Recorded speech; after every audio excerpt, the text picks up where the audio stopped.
오늘 우리가 함께 읽은 본문인 시편 79편은 주전 587년 바벨론에 의해 예루살렘과 성전이 파괴된 비극적인 사건을 배경으로 합니다.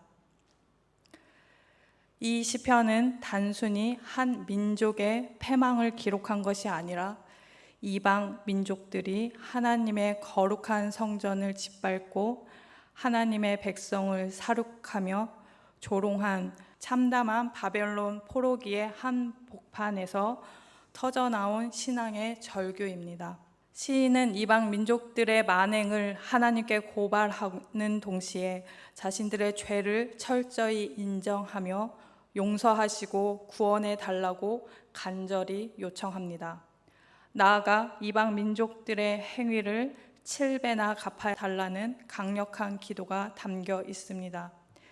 이 시편은 개인적인 고통을 넘어 하나님께서 자기 백성에게 다시 은혜를 베풀어 주시기를 간구하는 공동체의 절규이며 하나님만이 우리의 회복이심을 믿는 신앙의 고백이라 할 수 있습니다.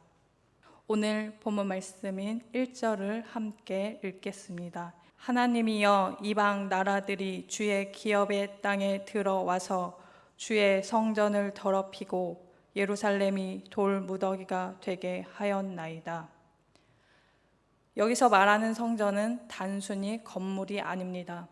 그곳은 하나님이 거하시는 임재의 자리이며 하나님과 백성 사이의 언약적 중심으로 언약 백성 가운데 함께 계시는 하나님의 영광이 드러나는 곳이었습니다. 그런데 이방인들이 그 거룩한 곳에 들어와 더럽혔다는 것은 단순한 전쟁의 패배를 넘어서 하나님의 이름이 모욕당하고 하나님의 영광이 공개적으로 훼손됨으로 하나님의 영광이 땅에 떨어진 참담한 상황을 의미합니다. 시인은 바벨론이 주의 기업의 땅에 들어와 주의 성전을 더럽히고 예루살렘을 무너뜨렸다고 고발합니다. 그들의 땅과 성전이 모두 하나님의 소유임을 강조하며 고통당하는 유다의 현실을 하나님께서 돌아보셔야 한다고 간절히 호소하고 있는 것입니다. 이 참담한 상황은 여기서 끝이지 않았습니다. 바벨론의 침공으로 인한 참혹한 결과는 2절과 3절을 통해 생생하게 이야기합니다. 2절, 3절 말씀입니다. 그들이 주의 종들의 시체를 공중의 새에게 밥으로 주의 성도들의 육체를 땅의 짐승에게 주며 그들의 피를 예루살렘 사방에 물같이 흘렸으나 그들을 매장하는 자가 없었나이다. 바벨론의 침공으로 너무나 많은 사람이 죽어 시체를 매장할 여력조차 없었습니다. 매장되지 못한 시체들은 새와 들짐승의 먹이가 되었습니다. 시인은 죽은 자들을 주의 종, 주의 성도들이라고 칭합니다. 이들은 하나님께 구별된 자들, 곧 언약 백성을 의미합니다. 그러나 하나님의 백성이라 해도 죄 앞에서는 결코 예외가 아니라는 것을 보여줍니다. 죽은 자들이 매장되지 못하고 들짐승과 새의 밥이 되었다는 이 표현은 하나님의 보호하심을 철저히 벗어난 상태가 얼마나 비참한 상태인가를 보여줍니다. 오늘날로 말하면 우리가 세상 속에서 하나님 없이 사는 인생이 얼마나 비참할 수 있는지, 하나님을 떠나면 누구나 이런 상태가 될 수 있음을 경고하는 장면입니다. 시체조차 제대로 처리되지 못하는 현실은 예루살렘이 얼마나 처참했는지를 보여줍니다. 살아남은 자들은 주변 민족에게 조롱거리가 되었습니다. 4절 말씀입니다. 우리는 우리 이웃에게 비방거리가 되며 우리를 애워싼 자에게 조소와 조롱거리가 되었나이다. 이스라엘의 패망은 단순히 힘의 패배가 아닙니다. 이제 하나님의 이름 자체가 조롱의 대상이 되었습니다. 이스라엘은 하나님의 백성으로 영광스러웠지만 하나님을 떠난 결과는 타 민족에게 수치가 되고 비웃음거리가 되는 처참한 현실이 되었습니다. 오늘 우리도 하나님의 뜻을 저버렸을 때 세상이 우리를 조롱할 수 있습니다. 그러나 문제는 우리 체면이 아니라 하나님의 영광이 손상되는 것입니다. 이제 시인은 여호와 하나님을 향해 원수들에 대한 심판을 간청합니다. 5절에서 7절 말씀입니다. 여호와여, 어느 때까지니이까? 영원히 노하시리이까? 주의 질투가 불붙듯 하시리이까? 주를 알지 아니하는 민족들과 주의 이름을 부르지 아니하는 나라들에게 주의 노를 쏟으소서. 그들이 야곱을 삼키고 그의 거처를 황폐하게 함이니이다. 출애굽기 20장 5절에서 하나님께서는 질투하시는 하나님이시라고 말씀하셨습니다. 하나님의 질투는 사랑의 또 다른 표현입니다. 하나님께서 우상을 향해 질투하시는 것은 당신의 백성이 우상을 따를 때 그들을 사랑하시기 때문에 보여주시는 거룩한 분노입니다. 시인은 어느 때까지입니까? 라고 묻습니다.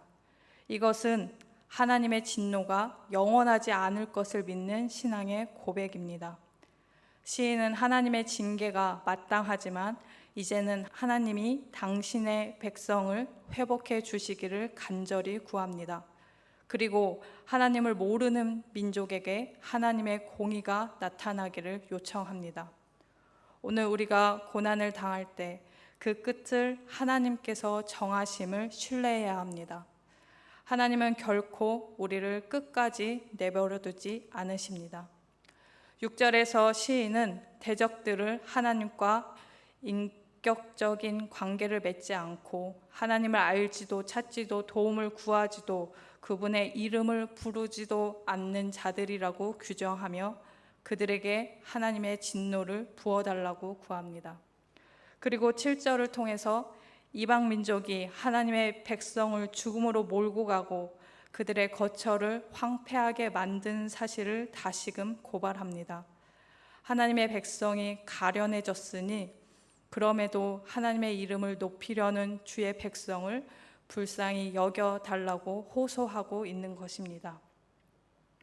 이제 하나님의 백성은 회개와 긍휼을 구하는 기도로 나아갑니다. 8절과 9절 말씀입니다. 우리 조상들의 죄악을 기억하지 마시고 주의 긍휼로 우리를 속히 영접하소서. 우리가 매우 가련하게 되었나이다.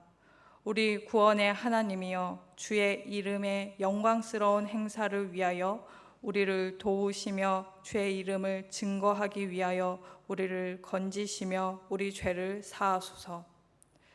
이스라엘 공동체는 다시 한번 하나님께 긍휼을 구하고 있습니다. 시인은 조상들의 죄를 기억하지 말아달라고 고백하지만 동시에 자기들의 죄악을 함께 인정하고 있는 것입니다. 그들은 먼저 조상들의 죄를 기억하지 말아달라고 요청한 것은 자기들이 당하는 고통이 자신들과 상관없다라는 의미가 아니라 자신들이 기억할 수 있는 모든 악한 죄악을 하나님 앞에 고백하고 있는 것입니다. 이런 탄원은 과거의 죄에 대한 고백과 미래의 긍휼에 대한 간구를 포함한 것입니다. 그들은 긍휼이 아니면 살 수 없는 존재임을 고백합니다. 구원은 우리의 공로로 오는 것이 아니라 하나님의 이름의 영광을 위하여 주어지는 은혜의 힘을 선포합니다. 그들의 기도는 단순히 고난에서 벗어나려는 것이 아니라 하나님의 이름과 영광이 다시 드러나기를 바라는 구속사적 염원이 담겨 있습니다. 하나님은 당신의 이름을 위하여서도 우리를 구원하십니다. 오늘 우리도 하나님의 이름이 존귀 여김을 받기 위하여 나의 회복, 나의 구원이 필요함을 기도해야 합니다. 내가 잘 되는 것이 목적이 아니라 하나님의 이름이 높아지기를 위함입니다. 이제 시인은 다시 이방 민족의 형태를 고발하며 그들을 향해 보복해 달라고 간청합니다. 10절에서 12절 말씀입니다. 이방 나라들이 어찌하여 그들의 하나님이 어디 있느냐 말하나이까. 주의 종들이 피 흘림에 대한 복수를 우리의 목전에서 이방 나라에게 보여주소서. 갇힌 자의 탄식을 주의 앞에 이르게 하시며 죽이기로 정하신 자도 주의 크신 능력을 따라 보전하소서. 주여, 우리 이웃이 주를 비방한 그 비방을 그들의 품에 7배나 갚으소서. 이방 민족들은 이스라엘의 패배를 보고 그들의 하나님이 어디 있느냐 하며 조롱합니다.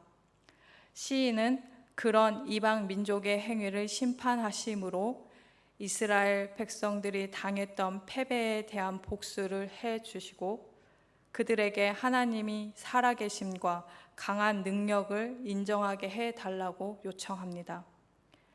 이방인들의 조롱은 하나님의 이름에 대한 모욕으로 간주되었고 따라서 하나님의 영광을 위한 보복이 필요했습니다. 또한 사로잡힌 주의 백성이 돌아오도록 해달라고 청원하고 있습니다. 12절에서는 주를 비방한 것을 7배로 갚아달라고 요청합니다. 성경에서 숫자 7은 완전함을 의미합니다. 그러므로 이는 완전한 보복을 요청하는 것입니다.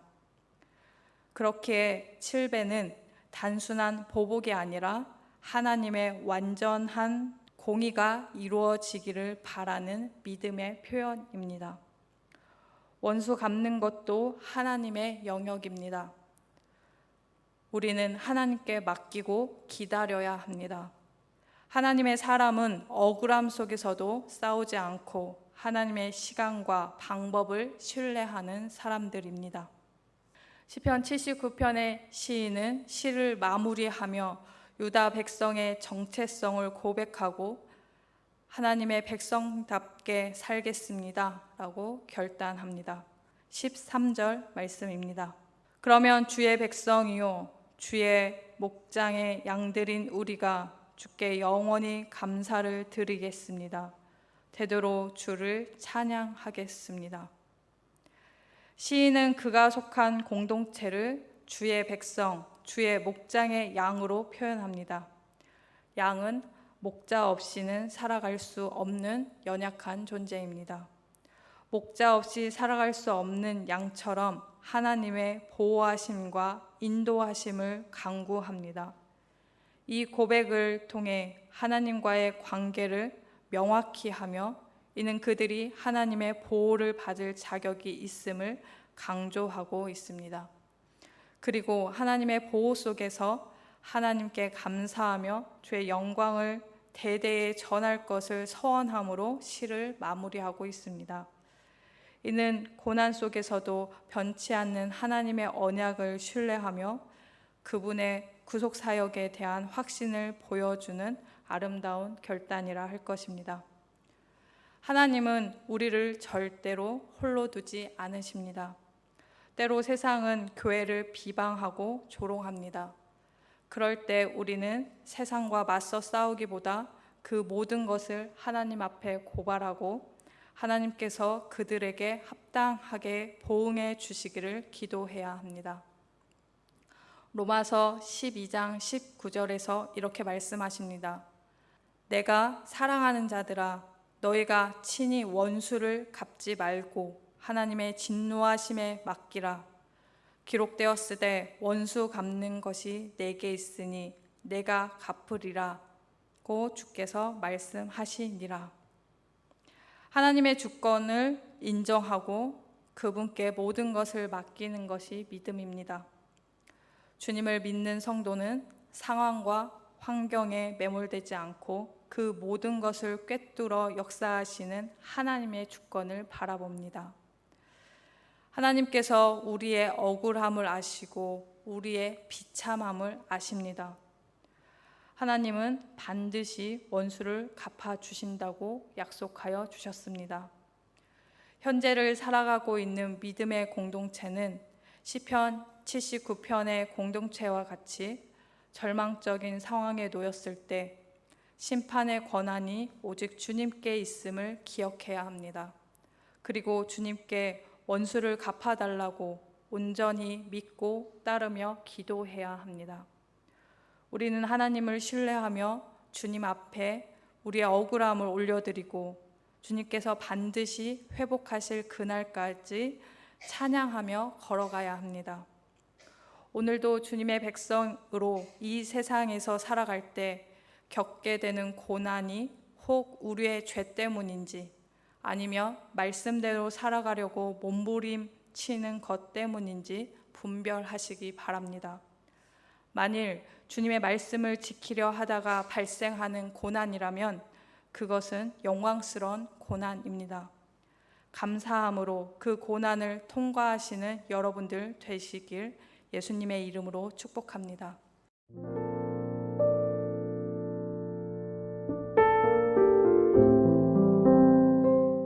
지금은 함께 마음을 열고 기도하는 시간입니다. 6월에 우리가 함께 품고 기도할 제목을 나눕니다. 조국 교회가 사명을 잘 감당하도록 붙들어 주옵소서. 북한의 지하교회를 지켜 주옵소서. 태국 교회가 말씀 위에 굳게 서도록 역사하여 주옵소서. 6월 29일 제13차 발달장애인 가족 초청 행사를 잘 준비하게 하옵소서. 이 시간 말씀을 붙잡고 드리는 우리의 기도가 삶 속의 아름다운 열매로 맺히기를 소망합니다.